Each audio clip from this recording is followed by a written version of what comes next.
మమ్మల్ని బెదిరించడం కాదు, కేసీఆర్ ను అరెస్ట్ చేయండి, బీజేపీకి సీఎం రేవంత్ రెడ్డి సవాల్ అంటూ చూస్తా ఉన్నాం.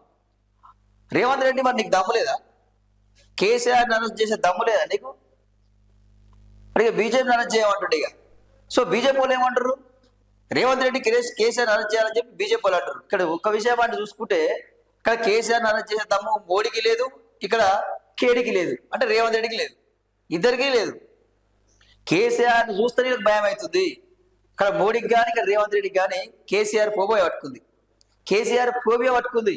రేవంత్ రెడ్డి నోరు తెరిస్తే తెల్లాడితే కేసీఆర్ నామజపం.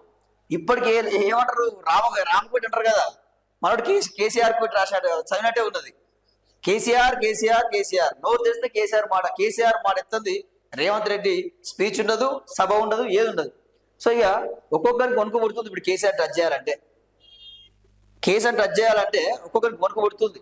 మరి ఏమైందా, కాళేశ్వరం స్కామ్ ఏమైపోయాయి, ఫోన్ ట్యాపింగ్ ఏమైపోయాయి, ఫార్ములా ఈరేజెస్ ఏమైపోయాయి.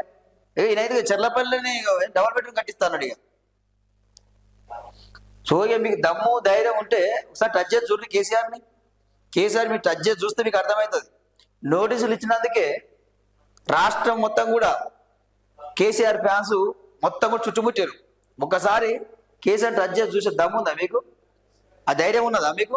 ఒకసారి అరెస్ట్ చేసి చూడు, సార్ చూడు రేవంత్ రెడ్డి, నీకు దమ్ముంటే ఒకసారి అరెస్ట్ చేయి.